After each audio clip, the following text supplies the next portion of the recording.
എളുപ്പമാക്കി തരും പഠിച്ചോൻ. ഖുർആൻ അത് പറഞ്ഞിട്ടുണ്ട്. വലഖദ് യസ്സർനൽ ഖുർആന ലിദ്ദിക്രി ഫഹൽ മിൻ മുദ്ദക്കിർ. വലഖദ് യസ്സർനൽ ഖുർആൻ, ഖുർആനിനെ നാം ലളിതമാക്കി തന്നിരിക്കുന്നു, എളുപ്പമാക്കി തന്നിരിക്കുന്നു. എന്തിനു വേണ്ടിയെന്നോ? ലിദ്ദിക്ർ, നിങ്ങൾ അതിനെക്കുറിച്ച് ചിന്തിക്കണം, ആലോചിക്കണം, അതിൻ്റെ ആശയങ്ങൾ നിങ്ങൾ ഗ്രഹിക്കണം. ചിന്തിക്കുന്നവരും കാര്യങ്ങൾ ഗ്രഹിക്കുന്നവരുമായിട്ട് ആരുണ്ട് എന്നത് അള്ളാഹുവിൻ്റെ ചോദ്യമാണ്. ഈ ചോദ്യത്തിന് ഞങ്ങളുണ്ട് എന്ന മറുപടിയാണ് വിശ്വാസികളും വിശ്വാസിനികളുമായ നമ്മളെല്ലാവരും പറയേണ്ടത് സഹോദരങ്ങളെ. കാരണം ഖുർആനാണ് ശരിക്കും നമ്മുടെ ജീവിതത്തിൻ്റെ രക്ഷാകവചം. നമ്മുടെ എല്ലാ പ്രശ്നങ്ങൾക്കുമുള്ള പരിഹാരം വിശുദ്ധ ഖുർആൻ നമുക്ക് നിർദ്ദേശിച്ചു തരുന്നുണ്ട്. നമ്മുടെ എല്ലാ ചോദ്യങ്ങൾക്കുമുള്ള ഉത്തരം ഖുർആനിൻ്റെ ആയത്തുകളിലൂടെ, അതിൻ്റെ വരികളിലൂടെ നമുക്ക് കാണാൻ കഴിയും. നമ്മുടെ എല്ലാ പ്രശ്നങ്ങൾക്കുമുള്ള പരിഹാരം അതിലുണ്ട്. അതുകൊണ്ട് തന്നെയാണ് അല്ലാഹു സുബ്ഹാനഹു വ തആല പറഞ്ഞത്, ഇന്ന ഹാദൽ ഖുർആന യഹ്ദീ ലില്ലതീ ഹിയ അഖ്വം വയുബശ്ശിറുൽ മുഅ്മിനീന അല്ലദീന യഅമലൂന സ്വാലിഹാത്തി അന്ന ലഹും അജ്റൻ കബീറാ. ഇന്ന ഹാദൽ ഖുർആൻ, ഈ ഗ്രന്ഥം ഖുർആൻ, യഹ്ദീ ലില്ലതീ ഹിയ അഖ്വം, ഏറ്റവും നേരായ ചൊവ്വായ മാർഗത്തിലൂടെയാണ് നിങ്ങളെ വഴി നടത്തുന്നത്. നേരെയായ മാർഗം എന്ന് പറഞ്ഞാൽ എളുപ്പമായിരിക്കും, വളവും തിരിവൊന്നുമില്ല.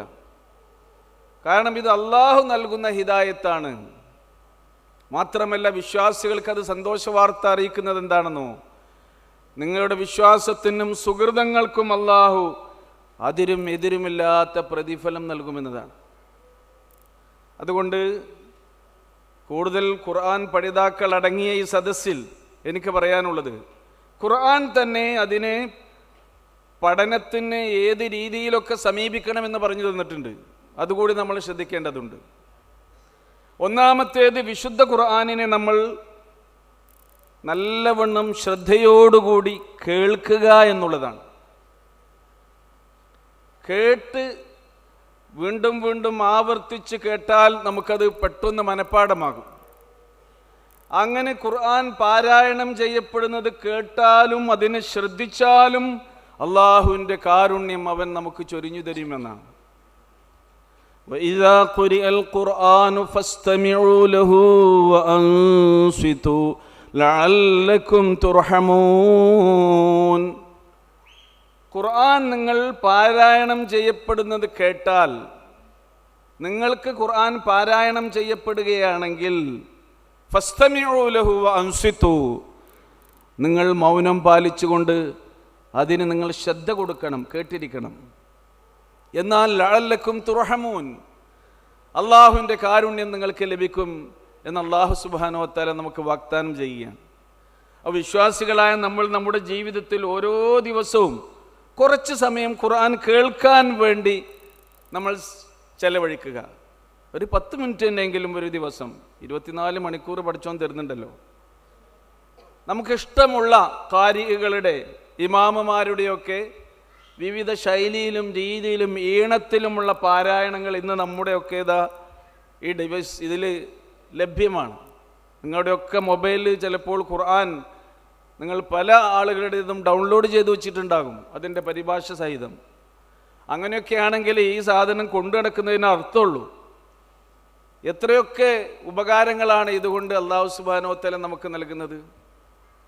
ആ അനുഗ്രഹം ഈ കാലഘട്ടത്തിൽ നമുക്ക് നൽകിയ അള്ളാഹുവിനൊരു ശുക്ർ എന്ന നിലക്ക് നമ്മുടെ രക്ഷാകവചമായി അവൻ നമുക്ക് ഇറക്കിത്തന്ന വിശുദ്ധ ഖുർആൻ പരിപൂർണമായി നമ്മുടെ മൊബൈലുകൾ ഉണ്ടാകണം.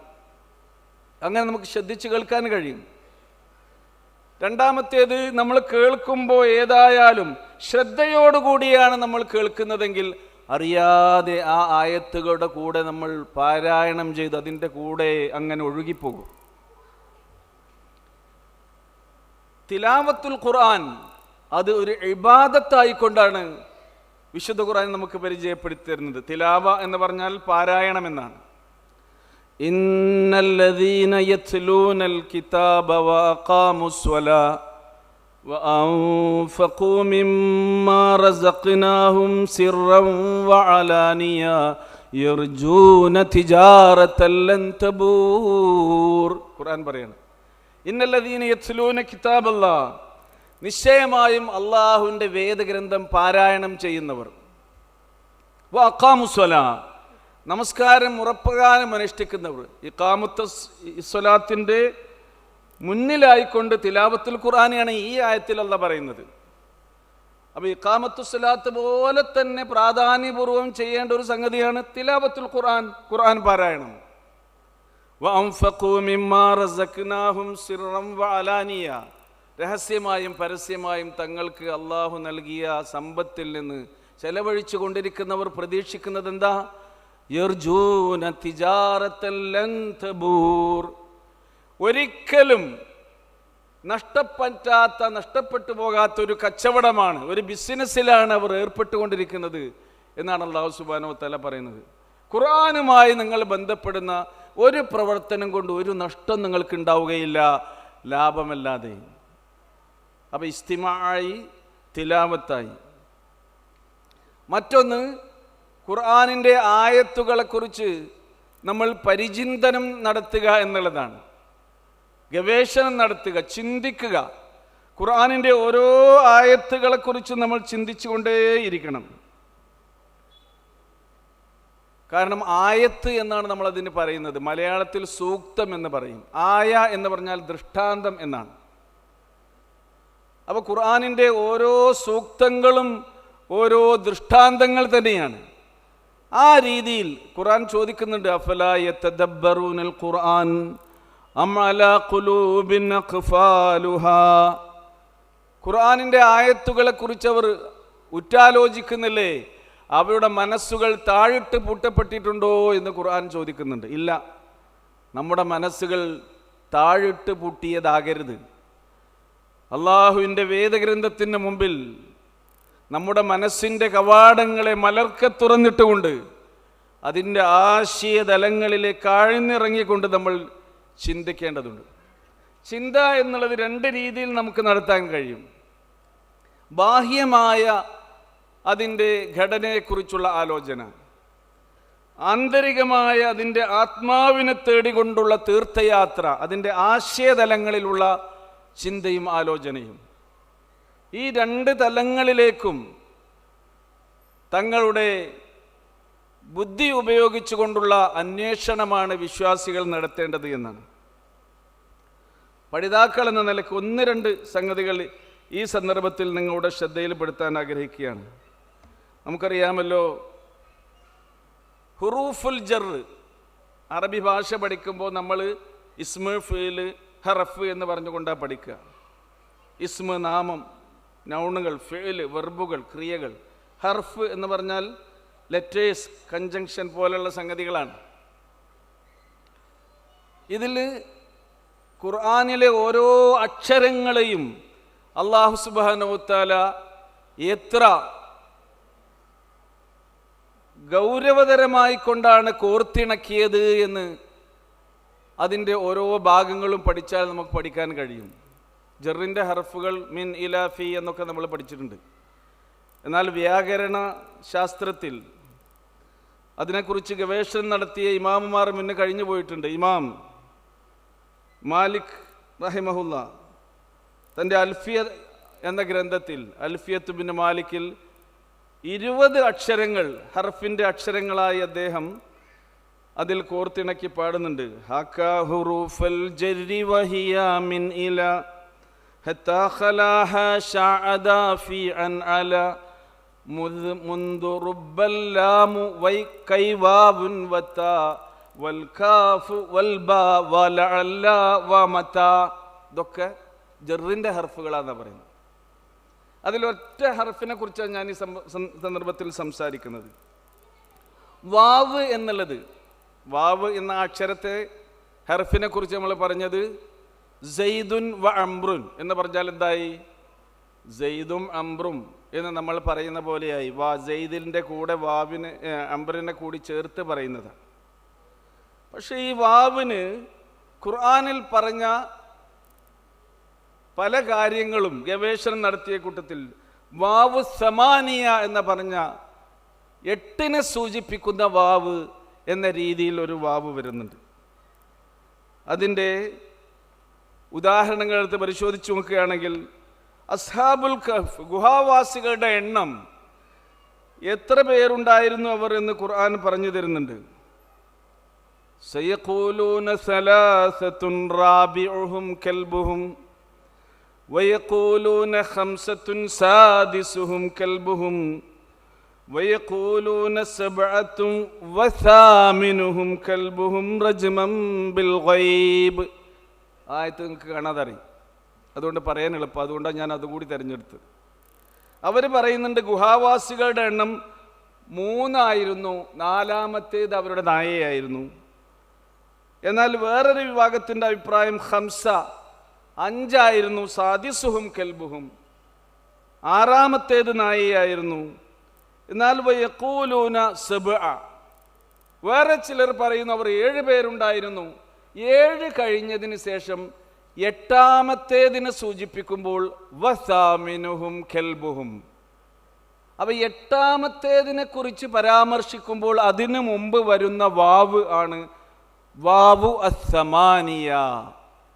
8 പ്രതിപാദിക്കുന്ന, അതിനെ കൂടുതൽ വ്യക്തമാക്കുന്ന, പ്രകാശിപ്പിക്കുന്ന വാവ് എന്ന അർത്ഥത്തിൽ. ഖുർആൻ പഠിതാക്കളാണ് നിങ്ങൾ ഇനി ബാക്കിയുള്ളത് ഗവേഷണം ചെയ്ത് കണ്ടെത്തുക. ഒരു 4-5 ഇനിയുണ്ട്.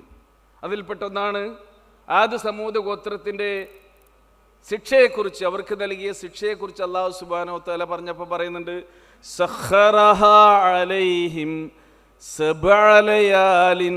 അപ്പോൾ സബ്അ ലയാൽ പറഞ്ഞു, അപ്പോൾ ഇനി എന്ത് വേണം? അവിടെ വാവ് വേണം. സഖറഹാ അലൈഹിം സബ്അ ലയാലിൻ വസമാനിയത അയ്യാമിൻ ഹുസൂമാ. ഇനി ഒരു ഉദാഹരണം കൂടി നോക്കുകയാണെങ്കിൽ, നരകാവകാശികളായ ആളുകളെ കൂട്ടത്തോടെ നരകത്തിലേക്ക് കൊണ്ടുപോകുന്ന കാര്യം സൂറ സുമറിന്റെ അവസാന ഭാഗം അല്ലാഹു സുബ്ഹാനഹു വ തആല പറയുന്നുണ്ട്. നരകത്തിൻ്റെ കവാടങ്ങളെക്കുറിച്ച് നമ്മൾ മനസ്സിലാക്കിയിട്ടുണ്ട്. സ്വർഗ കവാടങ്ങളും, സ്വർഗത്തിൻ്റെ കവാടം 8 നരകത്തിനോ 7 കവാടം. പക്ഷെ നരകത്തിൻ്റെ കവാടത്തിലേക്ക് അവർ അടുപ്പിക്കപ്പെടുന്ന സന്ദർഭത്തിൽ ഹത്താ ഇദാ ജാഊഹാ ഫുതിഹത് അബ്വാബുഹാ എന്നേ പറയുന്നുള്ളൂ. ഹത്താ ഇദാ ജാഊഹാ, അതിൻ്റെ അരികിലേക്ക് അവർ വന്നടുക്കുമ്പോൾ അതിൻ്റെ കവാടങ്ങൾ അവർക്ക് വേണ്ടി തുറക്കപ്പെടുന്നു.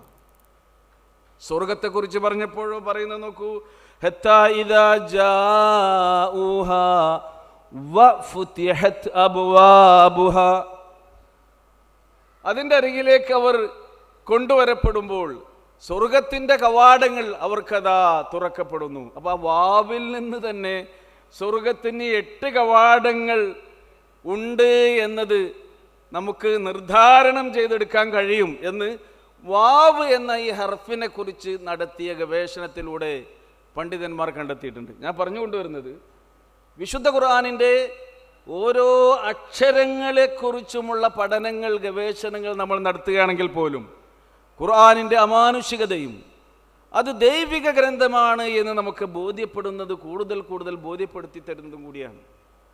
അപ്പോൾ നോക്കൂ, നമ്മൾ ഒരു ദിവസം 17 തവണ നിർബന്ധമായും ആവർത്തിച്ചൊല്ലുന്ന സൂറയാണ് സൂറ അൽ ഫാത്തിഹ. അല്ലാഹു സുബ്ഹാനഹു വ തആല ഈ സൂറ സബ്ഉം മിനൽ മസാനി, ആവർത്തിതങ്ങളായ സപ്തസൂക്തങ്ങൾ എന്ന നിലക്ക് ഈ സൂറയെ പരിചയപ്പെടുത്തുന്നുണ്ട്. ഇതിന് 7ഓളം പേരുകളുമുണ്ട്. 7 ആയത്തുകളുള്ള സൂറത്തുൽ ഫാത്തിഹ, 7ഓളം പേരുകൾ അതിന് നൽകി. ഇനി നോക്കൂ, 25 കലിമയിലൂടെയാണ് അള്ളാഹു ആ സൂറത്തുൽ ഫാത്തിഹ കോർത്തിണക്കിയിട്ടുള്ളത്. 25 കലിമത്തുകളാണ്, വാക്കുകളാണ്. അൽഹംദു എന്നതൊരു വാക്ക്, ലില്ലാഹി, അങ്ങനെ 25 കലിമകളാണ് സൂറ അൽ ഫാത്തിഹയിലുള്ളത്. 113 അക്ഷരങ്ങളിലൂടെയാണ് അല്ലാഹു സുബ്ഹാനഹു വ തആല സൂറ അൽ ഫാത്തിഹയെ നമുക്ക് സംവിധാനിച്ചൊരുക്കി തന്നിട്ടുള്ളത്. ഇതതിൻ്റെ ബാഹ്യതലത്തിലുള്ള പഠനമാണ്. ഇതേപോലെ ശരിക്ക് തദബ്ബുർ അതിൻ്റെ ആശയതലത്തിലും അതിൻ്റെ അർത്ഥത്തിലും ഒക്കെ നടത്തിക്കൊണ്ടുള്ള ഒരു മുന്നേറ്റമായിരിക്കണം ഇനി ഖുർആൻ പഠിതാക്കൾക്ക് ഉണ്ടാകേണ്ടത് എന്നാണ് ഈ സന്ദർഭത്തിൽ എനിക്ക് സൂചിപ്പിക്കാനുള്ളത്. അവസാനമായി ഖുർആൻ പഠനത്തിൻ്റെ 4ാമത്തെ തലം, ഖുർആൻ പഠിച്ചത് നമ്മൾ ജീവിതത്തിൽ പ്രാവർത്തികമാക്കിക്കൊണ്ടായിരിക്കണം. 1 ഖുർആൻ കേട്ടുകൊണ്ട്, 2 ഖുർആനിൻ്റെ ആയത്തുകൾ പാരായണം ചെയ്തുകൊണ്ട്, 3ാമത്തേത് ഖുർആനിൻ്റെ സൂക്തങ്ങൾ ബാഹ്യമായും ആന്തരികമായുമുള്ള അതിൻ്റെ ചിന്തകളും പഠനങ്ങളും ഗവേഷണങ്ങളും നടത്തിക്കൊണ്ട്, 4ാമത്തേത് നമ്മൾ പഠിച്ച കാര്യങ്ങൾ ജീവിതത്തിൽ പ്രാവർത്തികമാക്കിക്കൊണ്ട് പ്രയോഗവൽക്കരിച്ചുകൊണ്ട്. ചുരുക്കുകയാണ്, പ്രവാചക തിരുമേനി സല്ലല്ലാഹു അലൈഹി വസല്ലമയുടെ ഖുർആൻ പഠന വേദികളിൽ, റസൂലിൻ്റെ ഖുർആൻ ക്ലാസ്സുകളിൽ പങ്കെടുത്തിരുന്ന സഹാബാ കിറാം റളിയല്ലാഹു അൻഹും, അവരിൽ പ്രധാനിയായിരുന്നു അബ്ദുല്ലാഹി ഇബ്നു മസ്ഊദ് റളിയല്ലാഹു അൻഹു. അദ്ദേഹത്തിൻ്റെ ഖുർആൻ പഠന രീതിയെക്കുറിച്ച് അദ്ദേഹം തന്നെ റിപ്പോർട്ട് ചെയ്യുന്നുണ്ട്. ഇമാം തബരി റഹ്മത്തുള്ളാഹി അലൈഹി തൻ്റെ തഫ്സീറിൽ അത് പ്രത്യേകം ഉദ്ധരിക്കുന്നുണ്ട്. പ്രവാചക തിരുമേനി സല്ലല്ലാഹു അലൈഹി വസല്ലമയുടെ തിരുസദസ്സിൽ നിന്ന് ഖുർആനിൻ്റെ 10 ആയത്തുകൾ ഞങ്ങൾ മനഃപ്പാഠമാക്കുകയാണെങ്കിൽ അതിൻ്റെ ആശയങ്ങളെ കൃത്യമായി പഠിച്ച് മനസ്സിലാക്കി അതിൻ്റെ അവതരണ പശ്ചാത്തലം ഗ്രഹിച്ച് അതിനുശേഷം ഞങ്ങൾ ആവുന്നത്ര അത് ജീവിതത്തിൽ പ്രാവർത്തികമാക്കിയതിന് ശേഷമല്ലാതെ 11ാമത്തെ ആയത്ത് ഞങ്ങൾ പഠിക്കാറില്ലായിരുന്നുവെന്ന്. സുബ്ഹാനല്ലാഹ്. സഹോദരന്മാരെ, സഹോദരികളെ, നമ്മളൊന്ന് ആലോചിച്ച് നോക്കൂ. ഇതൊരു മനസ്സാണ്. ഇത് ഒരു വിശ്വാസി ഖുർആനിനോടുണ്ടാകേണ്ട പ്രതിപത്തിയാണ്, അടുപ്പമാണ്. ഇത് അള്ളാഹുവിൻ്റെ വചനങ്ങളാണ്. നമ്മുടെ രക്ഷയ്ക്ക് വേണ്ടി ഭൗതികവും ആത്മീയവും ദുനിയവിയും ഉഖ്റവിയുമായ രക്ഷയ്ക്ക് വേണ്ടി അള്ളാഹു സുബ്ഹാനഹു വ തആല ഇറക്കി തന്നതാണ്. ഈ രീതിയിൽ ഖുർആൻ പഠനത്തെ കാണാൻ, അങ്ങനെ മുന്നോട്ട് പോകാൻ നമുക്കൊക്കെ കഴിയണം. അള്ളാഹു സുബ്ഹാനഹു വ തആല നമ്മെല്ലാവരെയും അതിനനുഗ്രഹിക്കുമാറാകട്ടെ എന്ന് പ്രാർത്ഥിക്കുന്നു.